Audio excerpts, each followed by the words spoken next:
Let's begin a wonderful afternoon. On behalf of the Georgetown University Medical Center, I'd like to welcome the entering class of 2018 to our School of Medicine.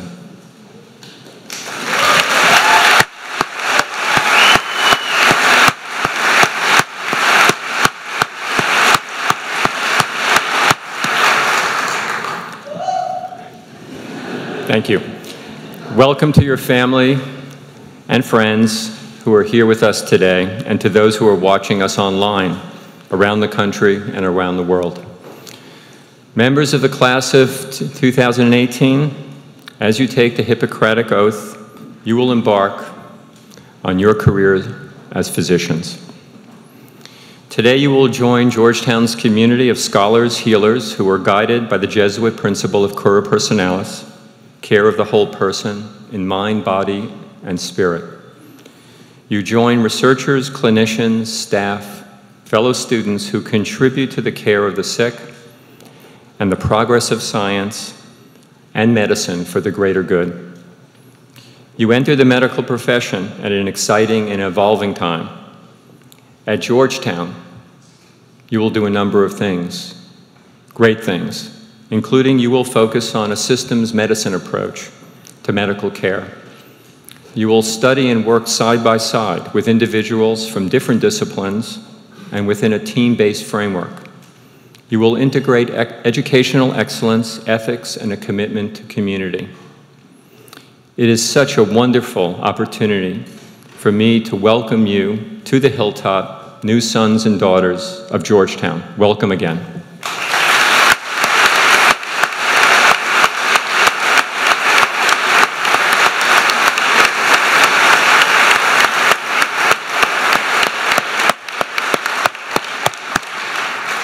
And now I'll ask Dr. Ray Mitchell, our Dean for Medical Education, to the podium. Ray?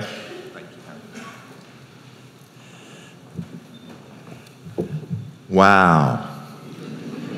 I'm officially able now, on clearance by Dr. Kumar, to tell you that you each look very professional.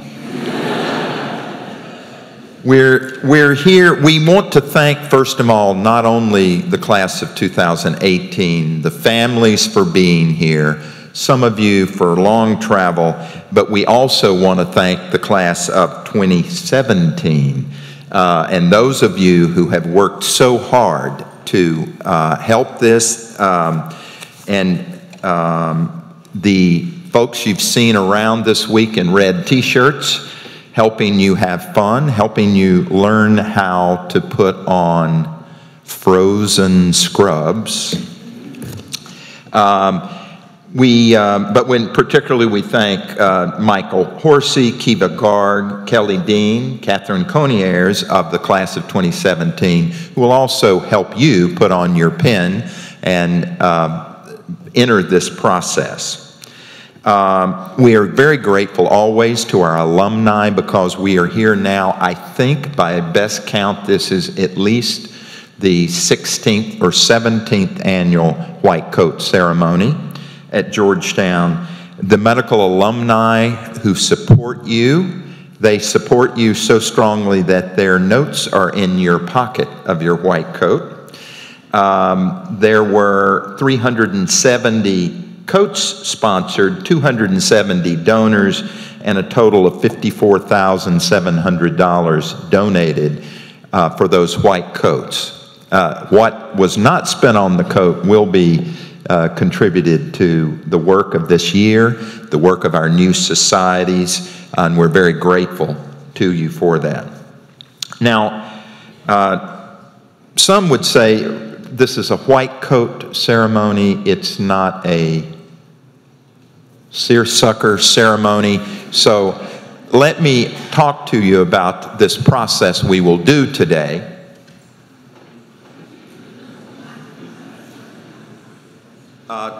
It is not so simple as putting on a white coat because, as you know, and the class of 2017 will tell you, I'm a little obsessed with Hogwarts. I'm the headmaster at Hogwarts. If you didn't believe me, look at this building we're in. You will, on Tuesday of next week, meet the sorting hat, which will designate which society you join. But importantly today, you need to remember the white coat. You don't choose the white coat. The white coat chooses you.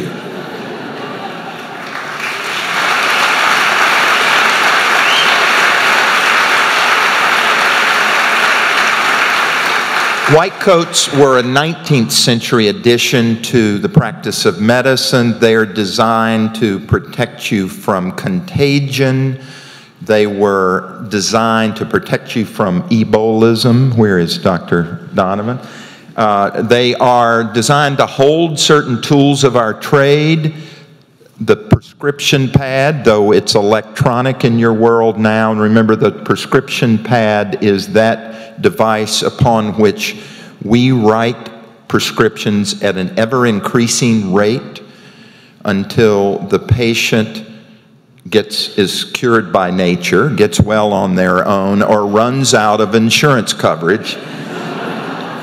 But importantly for you today, I will shake your hand and I will place in your pocket Dr. Proctor Harvey's stethoscope, a gift from Dr. Harvey, from the Harvey Foundation, from all of the alumni and faculty who loved him. And what he said to us was to make sure that each one of you know how to use that. It is never designed to be hung around your neck. Is that right, John Francis? And it is designed so that, like Dr. Harvey's own triple-headed stethoscope, it is pulled from your pocket so often. Every heart that you get a chance to listen to goes into your hard disk.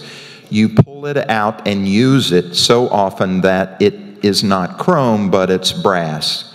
The chrome is worn off. So if you come up to me and I'm decrepitly sitting in a nursing home and you show me a worn out stethoscope, I will stand up if I can and hug you, because that's what Dr. Harvey intended.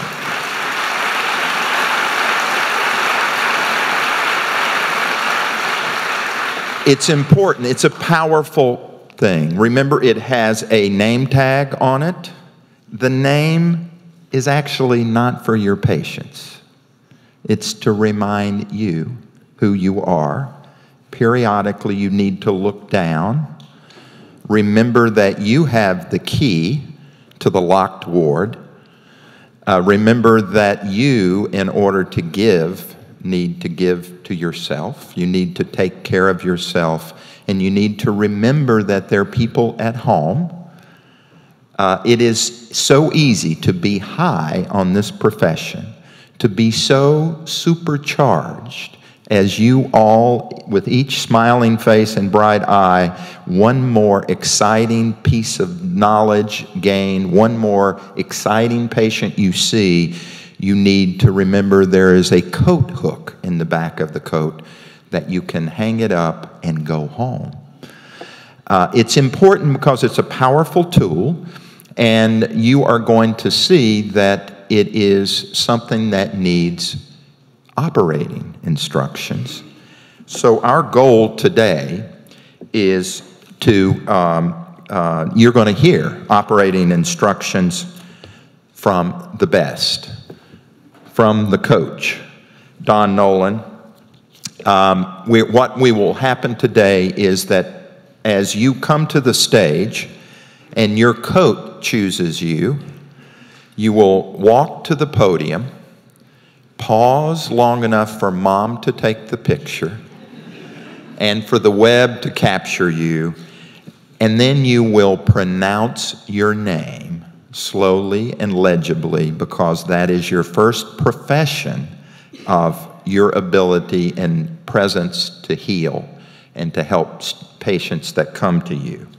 You'll then proceed to the left side of the stage, and they will have pins placed there by the class of 2017. You'll return to your seat, And for the first time, as you enter this profession, you will, with all of the physicians in the auditorium, recite the Hippocratic Oath.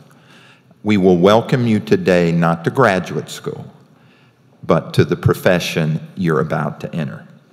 So now what I will invite is our deans and our faculty, led by Dr. Kumar and Dr. Sistrunk, to come to the, actually, wait just a moment. Operating instructions first, Dr. Nolan. Don Nolan, we all know, you should all know where he went to high school, because he asked every one of you that he interviewed, where did you go to high school? Now, we know that Don went to Chaminade. Anybody in the audience go to Chaminade? Don, you're slipping here. Anybody in the balcony? Don went to Dayton, University of Dayton, and then went to St. Louis University. They love him also as an alum. And he came to Georgetown at the high recommendation of the good Professor Tumulty, as I recall. He did his internal medicine here. He did a fellowship with Dr. Harvey, followed by a graduate work at the University of Pittsburgh, and then he returned here, where he remained since that time. He, for many years, was the coach of the A team. I still call it Arlington, Dr. Nolan. It's Virginia Hospital Center. He was the physician to the Redskins for many years. But importantly, for the last 15 years, he has been the master teacher at the mothership. And we are thrilled you're here. I introduce to you now my hero, my role model, Don Nolan.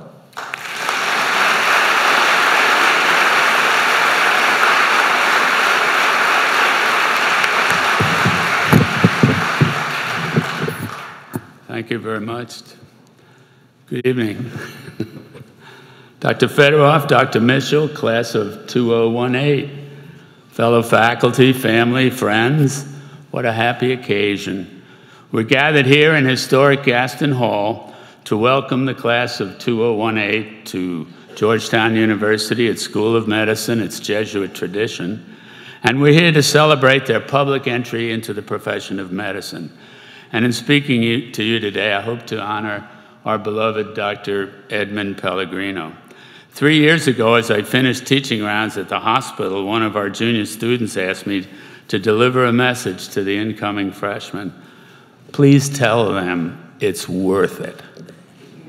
It's a great motto. It's worth it. Today, I'll speak to you of three things: my class, and your most important teacher, the patient. My class entered medical school in 1950, over 60 years ago. The demographics were a little different. We were all male. We were older. We had grown up in the Depression, and more than half of us served in the military in World War II. As freshmen, it was anatomy lab every day in street clothes from 1 to 5, from Labor Day to Memorial Day.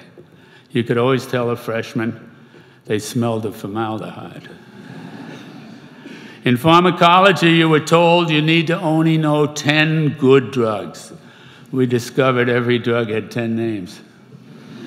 In bacteriology, they taught us every detail of diseases that disappeared shortly after we entered practice, like polio and rheumatic fever. We knew them well. We learned nothing of genetics. We graduated into an era of very rapid change as the science of medicine exploded after World War II. There were new specialties. There were even new diseases. Most of us served internships in old, dilapidated city hospitals with huge 100-bed wards that were built in the 19th century. We worked every other night under limited supervision, and as house officers, we saw the end of phlebotomies as a form of treatment. 2/3 of us entered primary care, moving into small communities developed during the post-war building boom. In the first half of the 20th century, polio was the most feared disease. It was the Ebola virus of the day. In 1950, though, a young man named Jonas Salk arrived at the University of Pittsburgh, cleaned out an unused morgue that became his laboratory, and by 1954, Dr. Richard Mulvaney of McLean, Virginia, family practitioner and Georgetown graduate, was photographed giving polio vaccine to young school children. The picture hangs in the Smithsonian. The new disease of the second half of the 20th century was confusing to the diagnostician. It took us a while to figure it out, but in time we learned about AIDS, its virus, its treatment, and we even learned something about the immune system. During our time in practice, peptic ulcer disease was discovered to be caused by an infectious agent. We didn't believe it.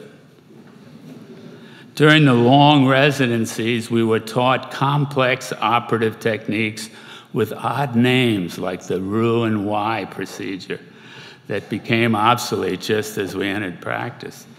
And if you ask any of my classmates who entered orthopedics, they spent hours in residency learning open joint, did I say joint?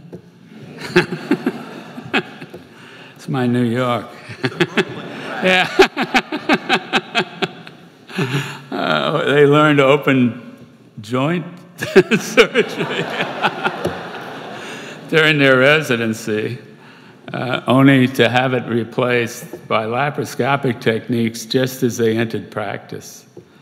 And now they're replacing surgeons with robots. Despite it all, and maybe because of it all, we loved it, and how lucky we were. 50 years after graduation, we met at our reunion, and we all agreed we made a great choice of a profession.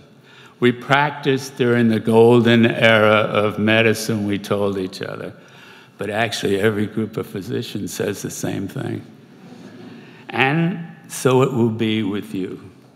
You are now entering and beginning your golden era. How lucky you are.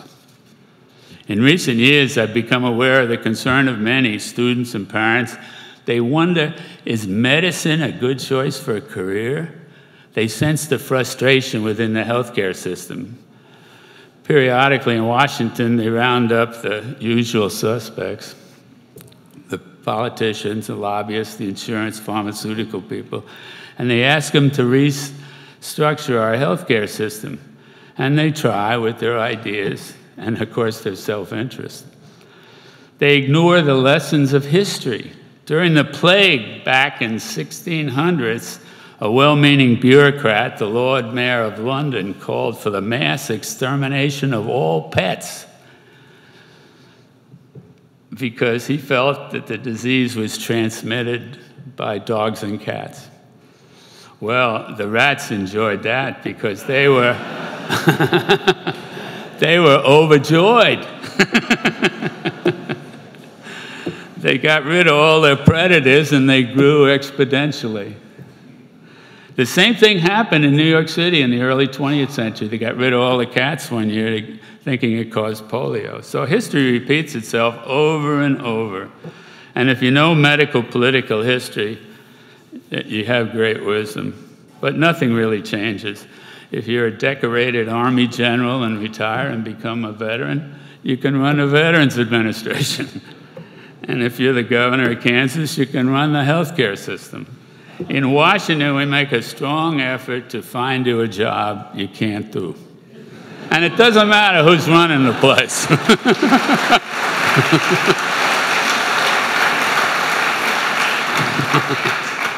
One can only recall the wisdom of the great 19th century American orator, Edward Everett Hale. After a visit to Washington, he was asked, "Mr. Hale, do you pray for Congress?" He says, "Frankly, after meeting them, I pray for the country." Little has changed, we're still praying. But what you're hearing about is only the superficial layer, the outer shell of the greatest profession there is.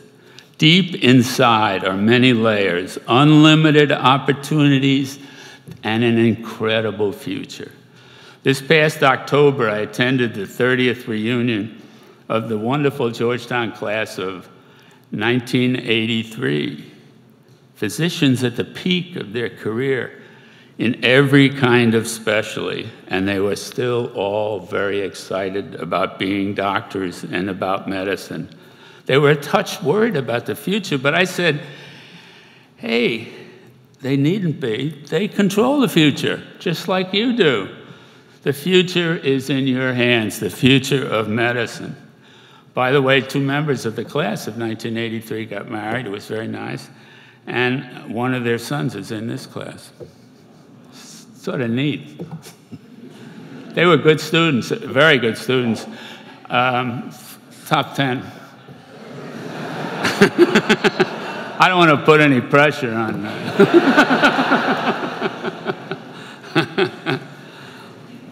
It's a joke between Eileen and myself about that. I wrote a letter of recommendation for a residency, and I used to put down they're in the top 10% of their class and everybody.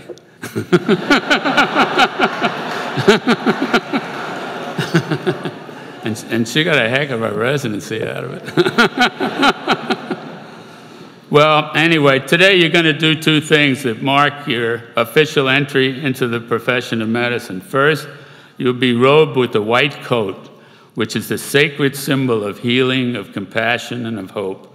And second, you'll recite the ancient oath of Hippocrates, the oath that unites physicians throughout the ages and everywhere in the art of healing. And in taking the oath, you will be committing yourself to the highest standards of the profession. You'll become a professional today, now. What is a professional, you may ask? A professional is someone who accepts the responsibilities, the obligations, and the sacrifices that go with the privilege, and it is a privilege, the privilege to study and to practice medicine. But above all, a professional is someone who always places the interest of the patient above his own. But how can you do this in the early years of medical school?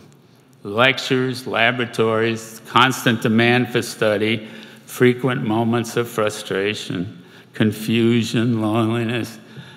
There's a feeling like there's no end in sight. It's the dark night of medical training.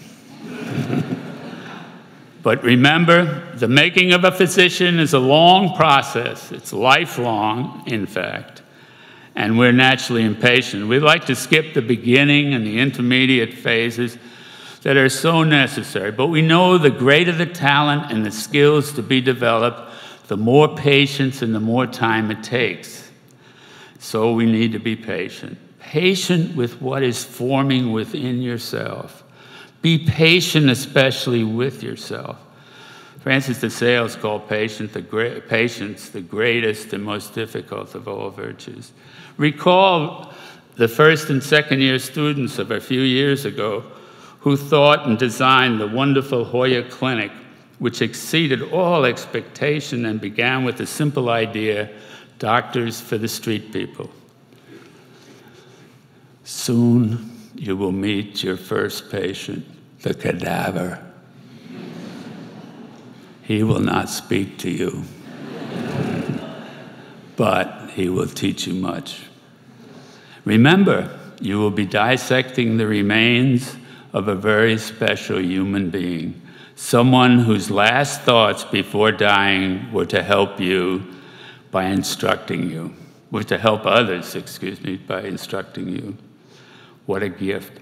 The cadaver is the beginning of your patient-focused professional life. And before you know it, the clinical years arrive. The patient now becomes the full focus of your learning. Let's further consider the patient. Who is the patient? The patient is a fellow human being who has become sick.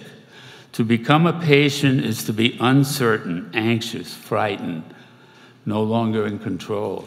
To become a patient is to imagine the worst and at the same time deny being sick. To become a patient is to be angry, to be demanding, to be sensitive, to be suspicious. To become a patient is to be sad, to be lonely, to cry. You who focus on the patient will learn much. From the patient's anxiety, you will learn equanimity. As you observe the futility of their hostilities, you will learn love. And as you deal with their despair, you will instill confidence and optimism. And as you share their suffering, you will admire their patience, their courage, their strength, the power of their faith. And as you experience their death, you will see life. You will recognize the limitations of materialism, the narrowness of self-seeking, all the vanities of this world, and you will ask to yourself, what is important in life? And you will conclude that only in caring for other human beings can life have true meaning and can individuals find happiness. If you become fully attentive to your patients, you will see the incredible complexity and depth of the human psyche. You may even view humanity's common ground that's deep within all of us. You will share daily in the great mysteries of life. We learn, we mature through sacrifice, by giving of ourselves in the service of others, by discovering and understanding the human aspects of our patients. By making them more human, we become more human, less technician, more clinician. Now, every so often, a generation of physicians is asked to perform a very special task. And so it is with you, class of 2018. When they were rounding up the usual suspects to reform the healthcare system, they failed to include two important groups. The first, the practicing physician. He's too busy. And the second, the patients, who lack organizational support. Well, what can be done about this? Future physicians will need to become strong patient advocates, protecting their patients from decisions made by others, complex diagnostic and therapeutic decisions. You must insist that your patient gets the best specific care for their condition, not managed care. Is there a better oxymoron than managed care? As medical science continues its exciting, ever-changing pace in technology and knowledge, therapeutic decisions have become more and more complex, more individualized. And that's a reason why many thoughtful physicians have become specialists and even subspecialists. It's apparent as time goes on that only physicians highly trained and highly specialized will be able to make proper therapeutic decisions for their patients. So as a result, the most important role for future physicians will be as strong patient advocate for individual patients. There you have it. Class of 2018, right? Welcome to the exciting profession of medicine. You're being given the opportunity to be part of the greatest of all profession at its greatest moment. This is the beginning of the golden era. You can grow as a human being in knowledge, in technical skill, in the very goodness of your being, to reach the pinnacle of your gifts as you care for others. You come here with a tiny flame burning inside. We plan as teachers to throw a few logs on that flame and create what the French call the sacred fire. That incredible, wonderful, unquenchable desire to maximize one's knowledge and talent. Yes, today you begin the longest journey of your life, so the philosophers say. That's the journey that brings the talents and skills of the mind and the hands to the heart and extends them out further in the service of others. So as you do now, remember the patient. The patient, the patient, the patient. He needs you now more than ever. Thank you.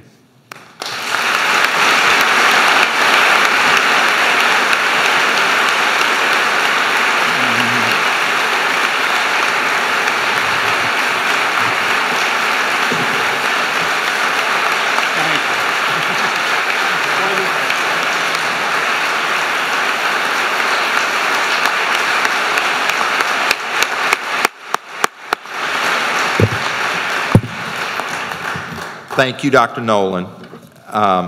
Remember that it will be on the quiz. And now I invite our faculty and alumni to the stage, led by Dr. Kumar and Dr. Sistrunk, and our colleagues, but also our alumni and faculty up. For our numerous parents and family members who will be hooding, I ask you to watch the group as they come up, and they are arranged alphabetically. And so as they get close, you can move forward and come up onto the stage to hood your family member. We'll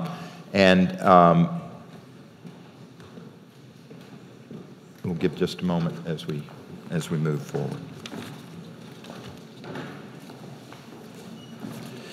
So I remember that when you come forward with your coat and your stethoscope in your hand, you pronounce your name, and we would like you to introduce family members who are with you, physician family members and alumni who are members of your family as you come forward.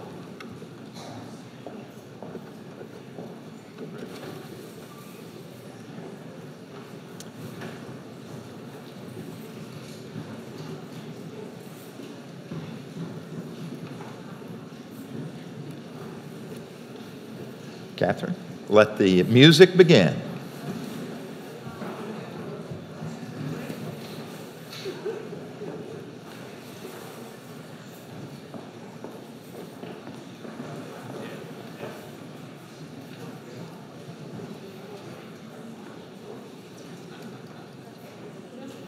If you have children in the first part of the order, please come on up onto the stage.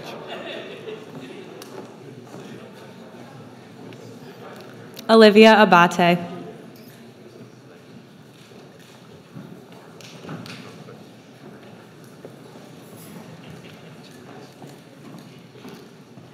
Aaron Adams. Avery Elatus. Hi, I'm Simona Bella, and I was coded by my mother, Dr. Elizabeth Farnham.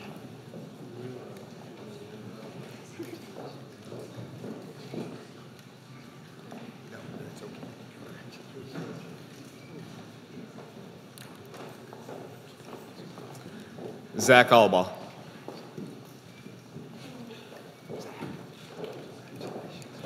Eric Fabian Alley.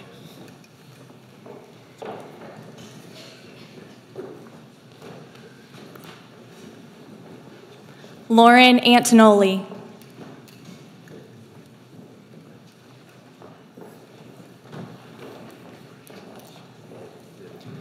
Nick Apsaloff.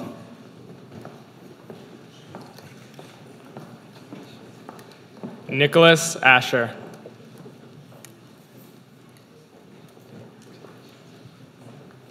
Philip Badura, and I was coded by my father, Dr. Rashid Badura.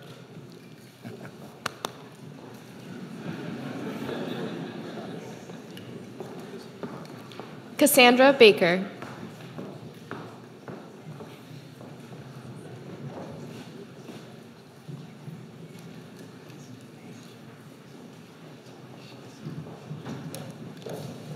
Tina Barjoste. Carol Barnes.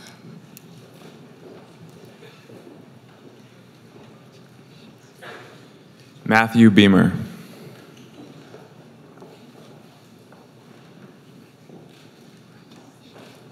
Casey Bishop.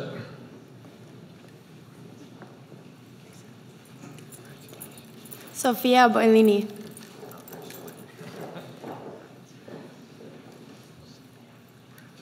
Catherine Borders.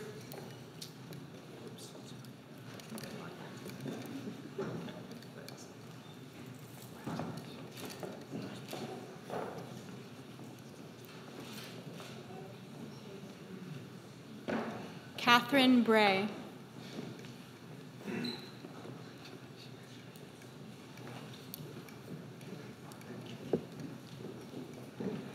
Menina Bright.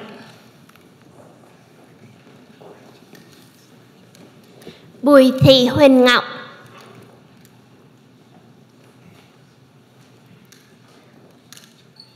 Catherine Burke.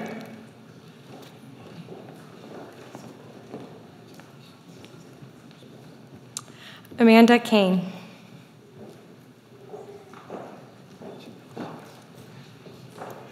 Sadie Cantor, coded by Hall Cantor Jr., class of 82.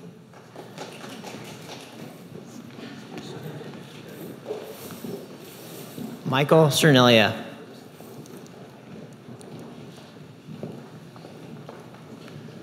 Trevor Caesar, and I was coded by my father, Dr. Dennis Caesar, Georgetown undergrad 68, Georgetown medicine 72, Georgetown urology 77.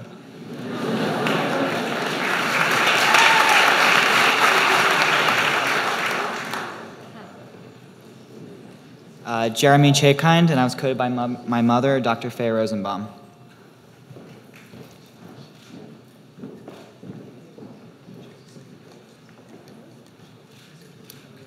Wesley Chen.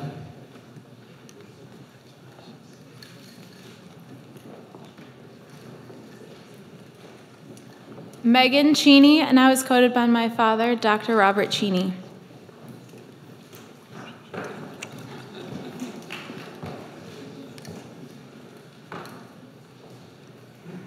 Shukai Chang.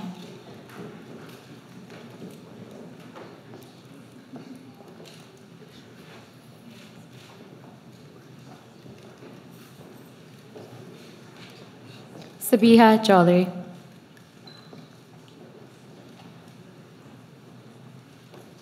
Ksenia Kapalotria, coded by my mother, Adina Lotria.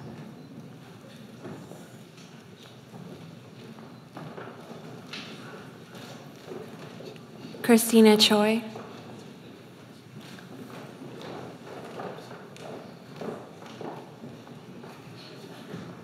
Jennifer Clark.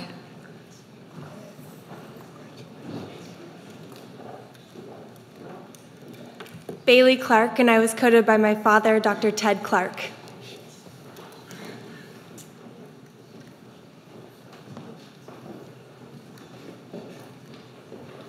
Kelsey Coburn.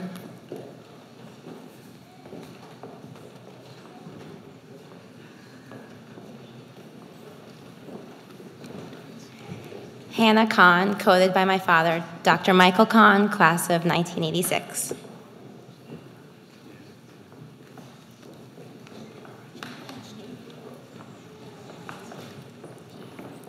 Juan Coca Guzman.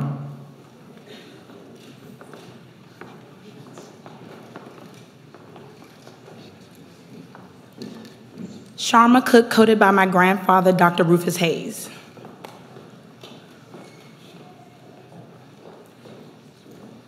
Shaughnessy Costigan.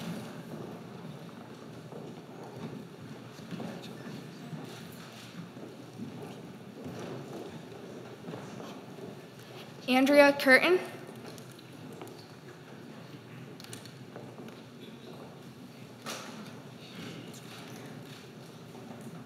Srikanth Demira. Lyric David. Megan Davis.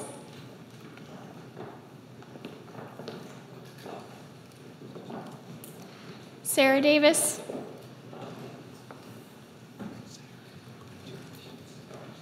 Kevin Diasti, and I was coded by my mother, Dr. Asna Diasti.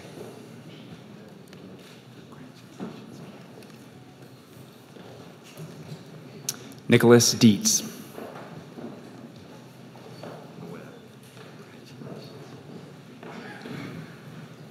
Casey DeStasso.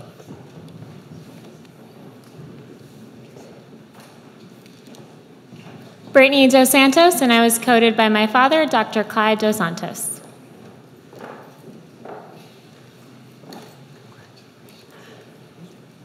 Andrew Doherty.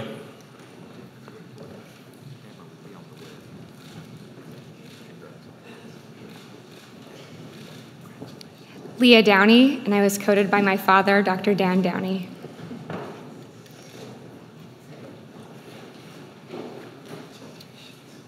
Josh Faby.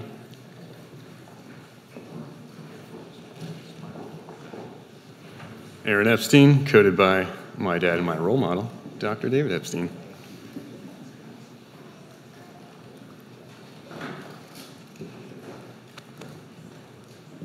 William Farmer.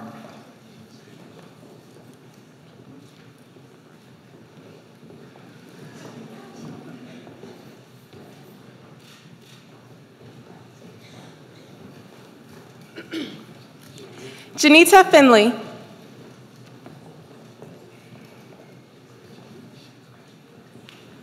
Victoria Elizabeth Fisher. Wow, that's loud. Coded by my grandfather, class of 1959. Dr. Christian Vandenheuvel.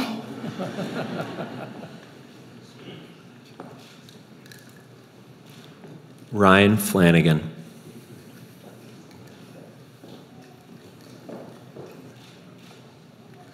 Heather Flynn, coded by my father, Dr. Dan Flynn.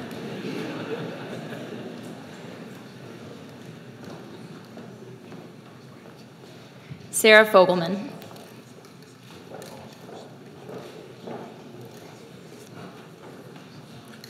Samuel Fox, and I'm coded by my mother, Dr. Carol Fox.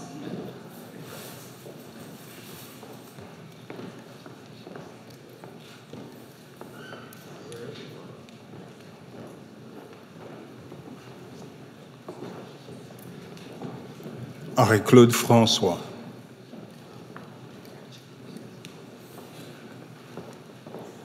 Shelby France.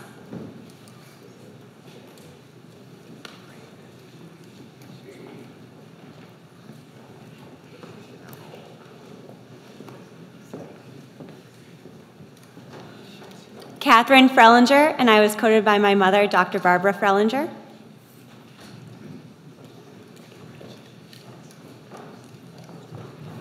Alexander Friedman.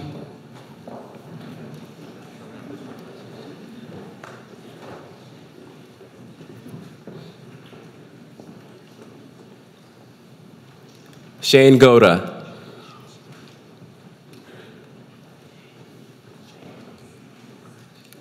Joseph Mayer Friedrich.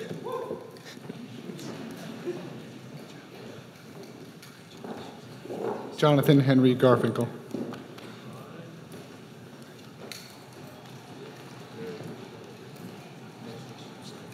Nolan Gall, and I was coded by my mother, Dr. Beth Bonner, and my father, Dr. Warren Gall.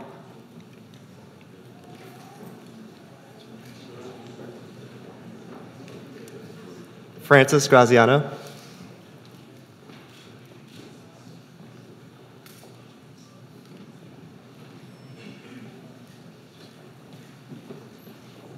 Robert Gasser III, and I was coded by my father, Dr. Robert Gasser Jr.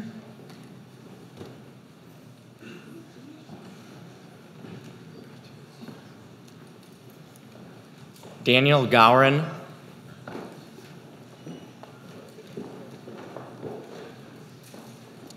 Daniel Gerber, and that was coded by my father, Dr. Glenn Gerber.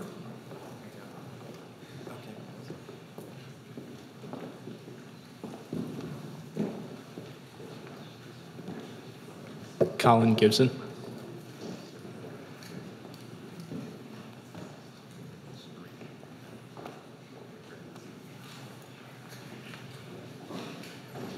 Marilee Goad.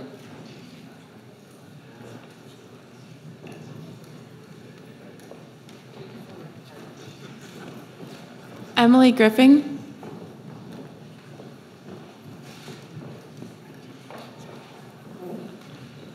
Morgan Graves.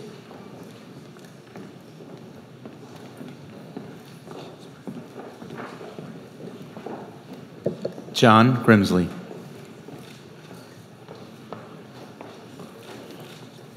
Taylor Guinan.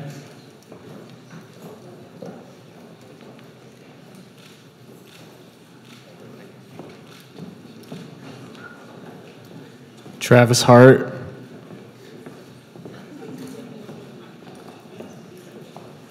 Sean Haupt. Max Hockenberry.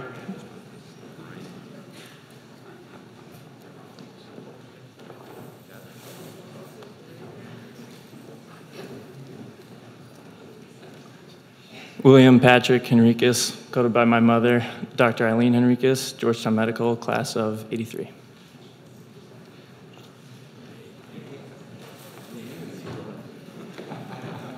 Vinh Young Hong.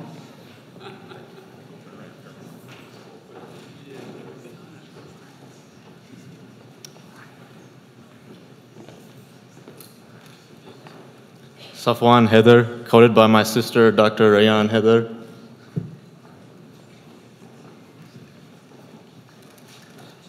Graham Keir, I was coded by my stepfather, Dr. Arthur Segaskin.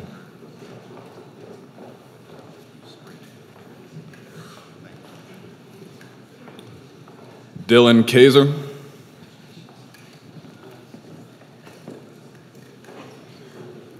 Clancy Jones.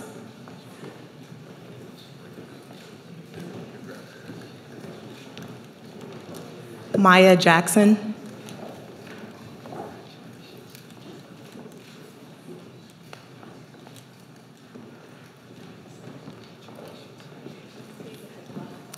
John Corrales.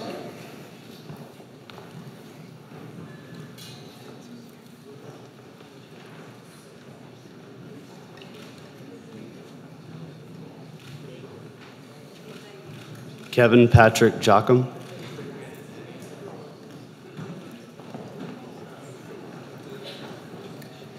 Kimberly Margaret Johnson.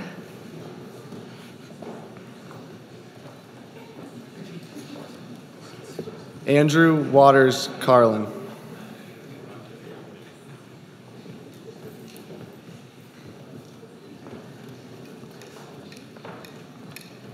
Kim Kyung-eun Daisy Kim.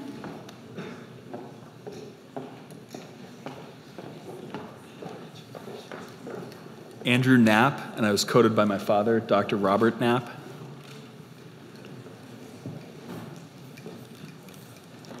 Aziade Knippenberg, coded by my mother, Dr. Agnes Suka.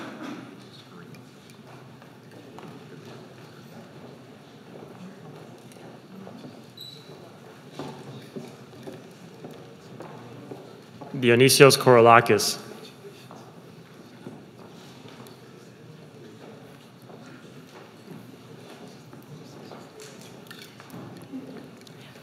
Lisa Keller.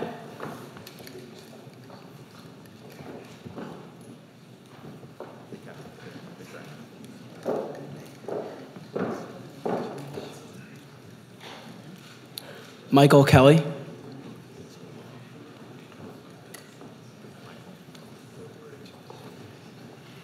Dara Khatib.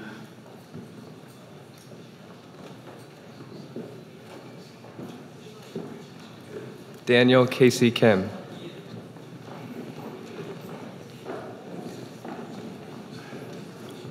George Koch.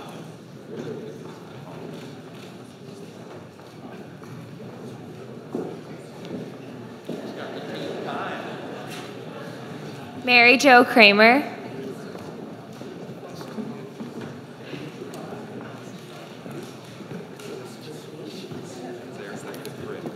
Stephen Kranick.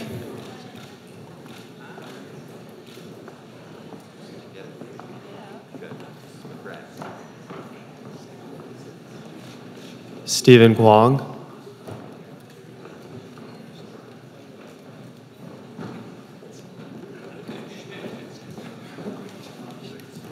Sayad Kazimzadeh, and I had the privilege and the honor of being coded by my mom, Dr. Marina Kazimova.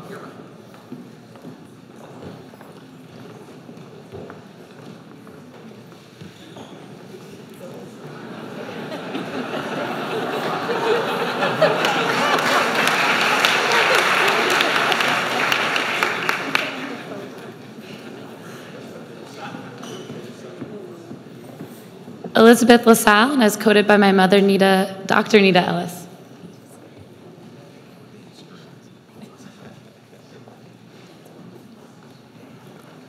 Samuel Lawrence.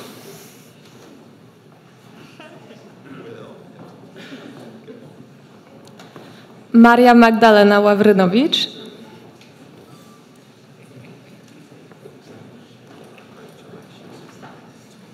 Jacqueline Lee.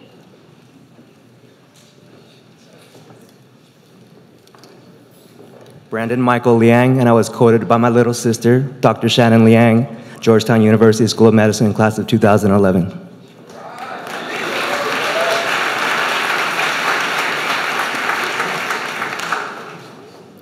Meredith Lilly.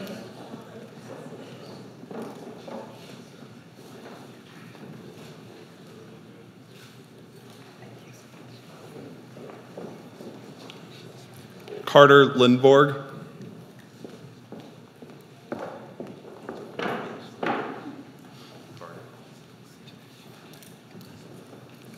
Casey Logan, and I was coded by my father, Dr. Douglas Logan.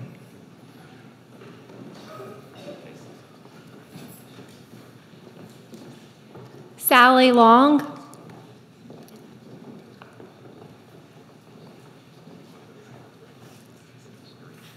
Jocelyn Liu.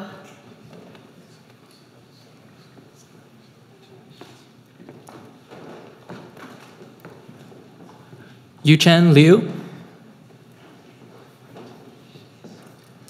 Madeline Lyons.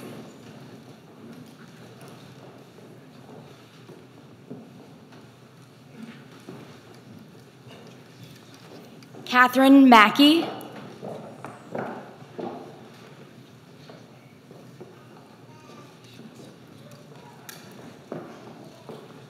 Lindsay Mahoney.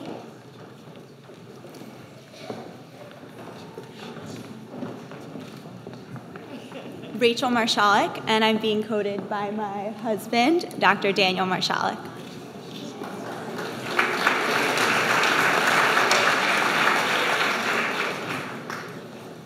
Caroline Massarelli, and I was coded by my dad, Dr. Daniel Massarelli, Georgetown class of 1985.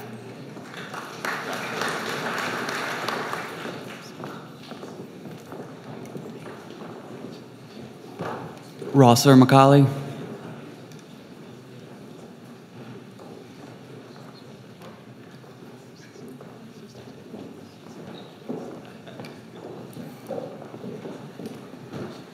Claire McDaniel.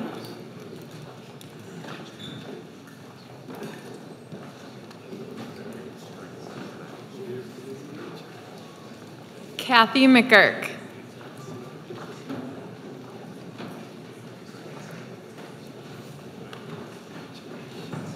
Maggie McCarthy.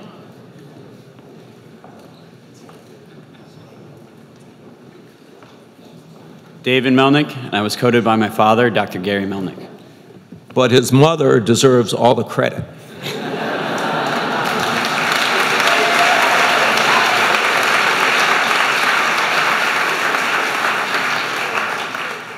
Chagai Mendelson.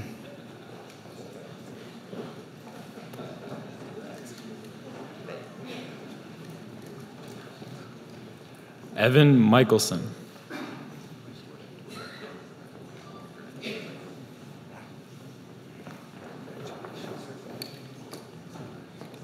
Alyssa Miller.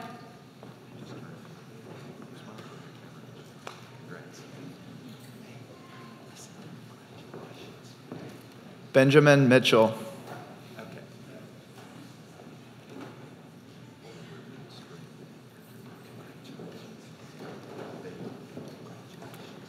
Elizabeth Maroney.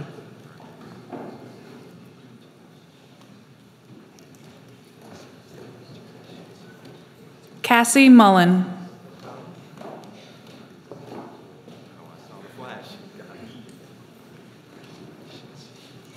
Catherine Petrick Mullins, and I was coded by my mother, Dr. Patricia Petrick, and my father, Dr. William Mullins.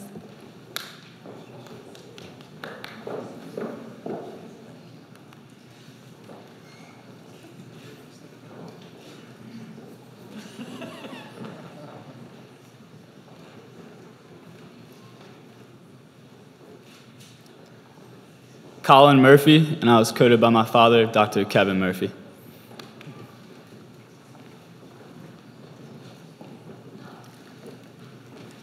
Timothy Murphy.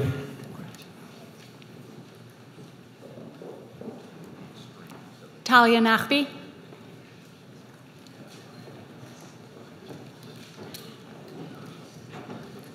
Deborah Nadler.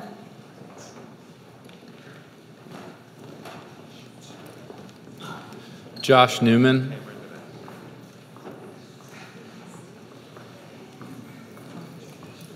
Case Nagard.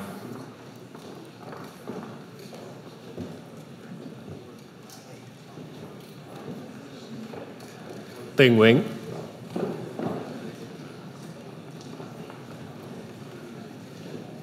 Kiranjit Nechar.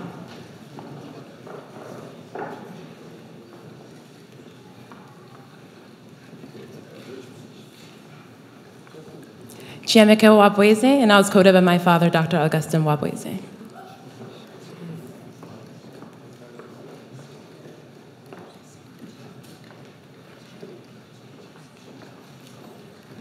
Devin O'Connor.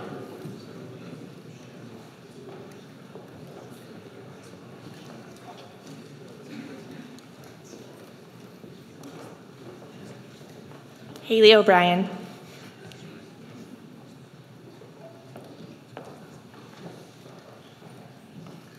Elise Park.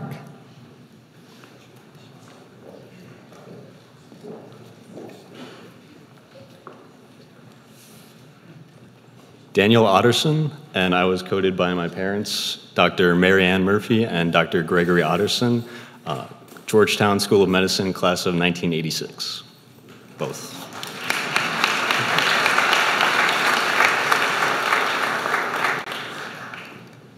Sydney Polka.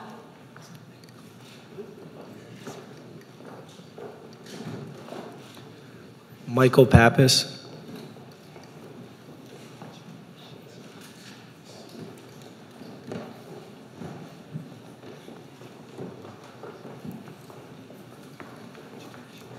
Kevin Park.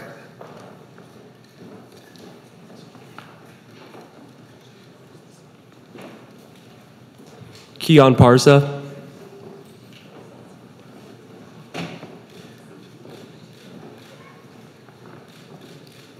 Jay Patel.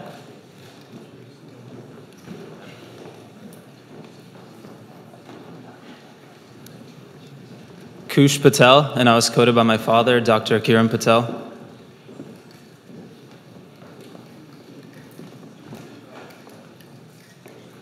Angela Pahar.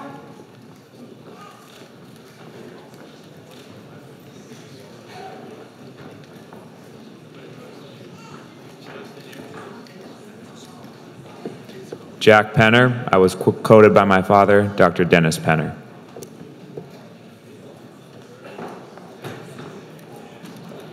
Catherine Perzan.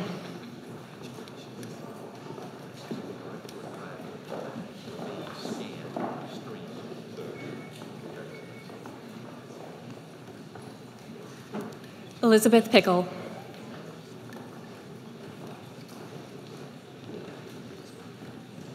Alexandra Rooney.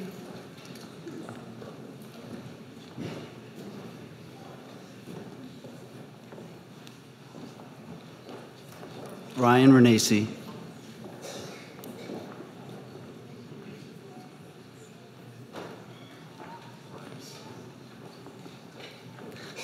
Brandon Quinn.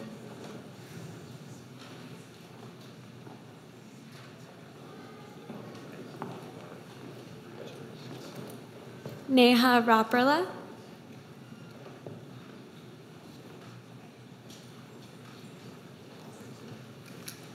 Luke Powell.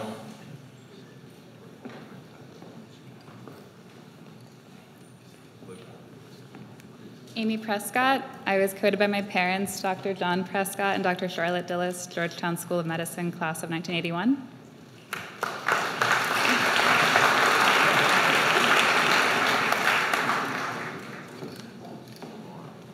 Anna Rain.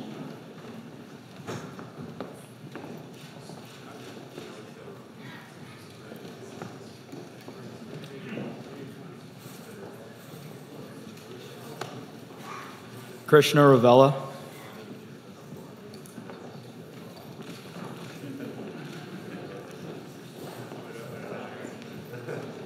Justin Raybon, I was coded by my cousin, Dr. Matthew Gregozeski.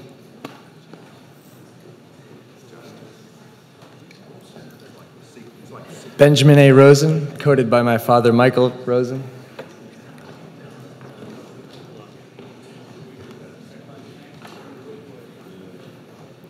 Justina Rachedla.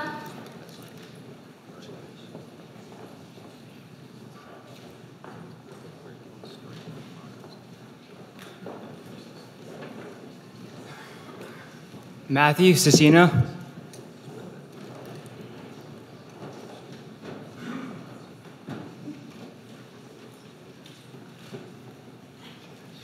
Elise Rubino.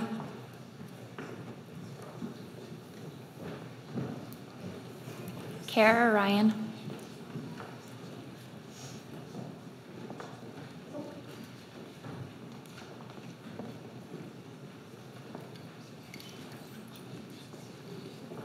Marissa Samphius.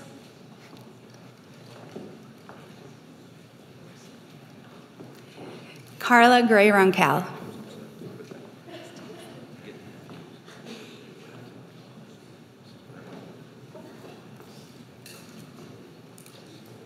Casey Santana.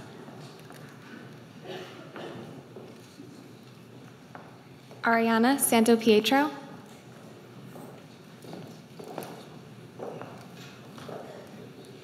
Anastasia Scheid, and I was coded by my father, Dr. Michael Scheid.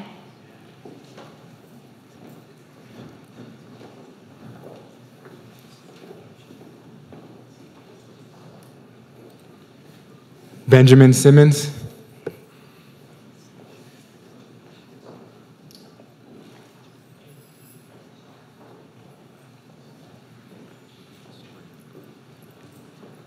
Clayton Patrick Smith.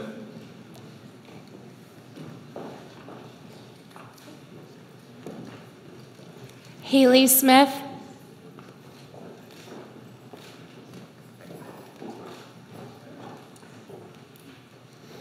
Zachary Michael Smith.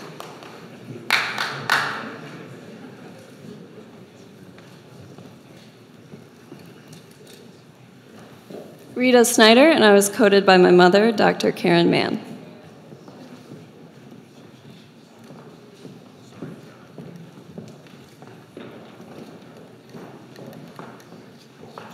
Kristen Spitz.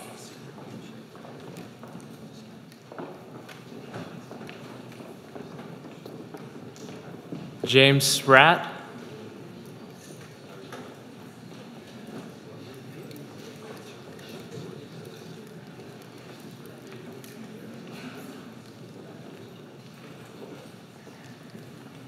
Andrew Spur, and I was coded by my father, Dr. Stephen Spur.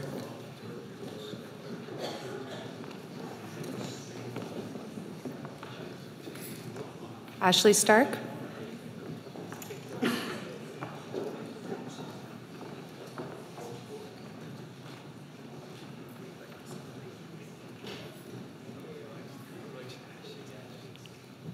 Matthew Stein.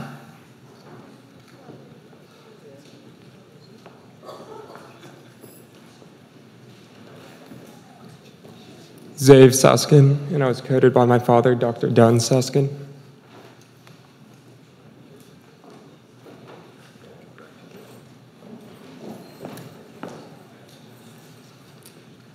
Bailey Terhune.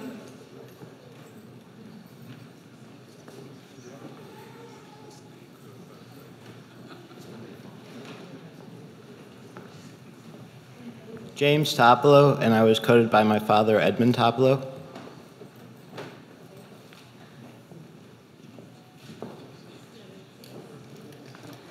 Sarah Venditti, and I was coded by my father, Dr. Richard Venditti, Georgetown School of Medicine, class of 1986.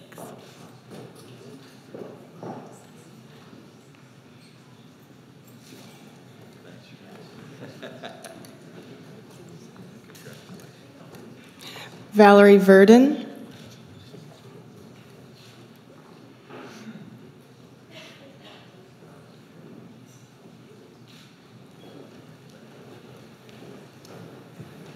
Samuel Whopper, and I was coded by my father, Dr. James Whopper.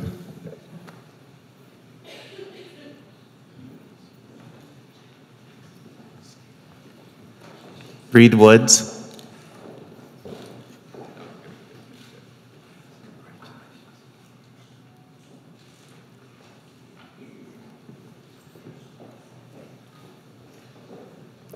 Rashmi Vijayaratne.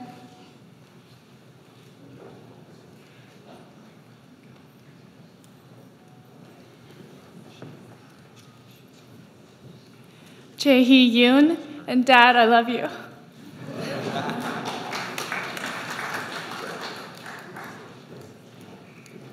Jessica Yoon.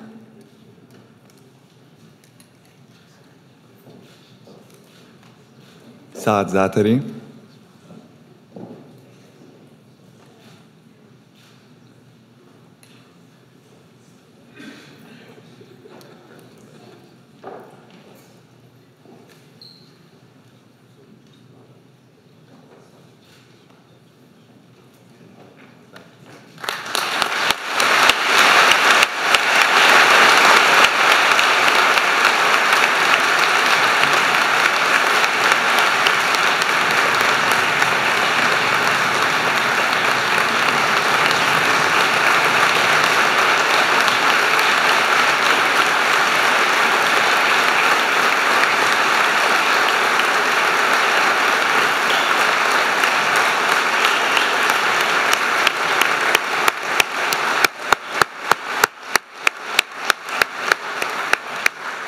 I'll now allow the non-physicians in the audience to sit, and the rest of you need to stand and repeat with the class of 2018 the Hippocratic Oath. Dr. Nolan.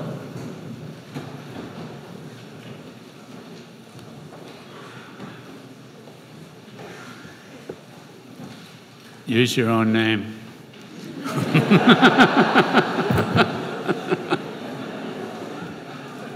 I, Donald Nolan,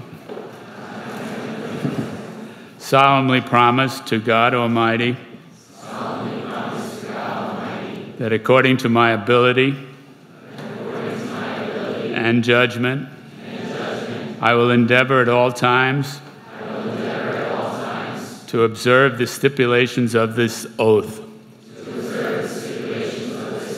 which through ageless tradition has governed the conduct of my predecessors in the profession which I am about to enter. Appreciating the benefits of the instruction accorded to me, I promise to esteem and revere the teachers who have trained me in the science and art of medicine. To share my good fortune with them, and to relieve their necessities should want befall them. To all who are deserving, but to none who are unworthy, I will freely impart a knowledge of my science and art. I will adhere to the doctrine and prescribe the treatment which my ability and judgment assure me are most beneficial for my patients. I will abstain from everything which may be harmful or dangerous to them. I will attempt no treatment which evidently requires training and skills superior to mine. With purity of purpose and holiness of life, I will practice my profession. My every word and deed in the homes of my patients, or in other places of treatment, will be directed solely to the welfare of these patients. With the help of God's grace, they will find no occasion in my speech and actions to disrespect my profession. Whatever I see or hear as I practice my profession, which should not be revealed, I will not divulge because such knowledge must remain secret. As long as I keep this promise, I hope to enjoy happiness in life,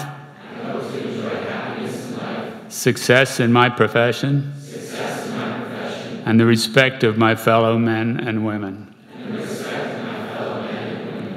But may the reverse be my lot. If I should willfully violate my solemn word now given before God. Thank you and welcome.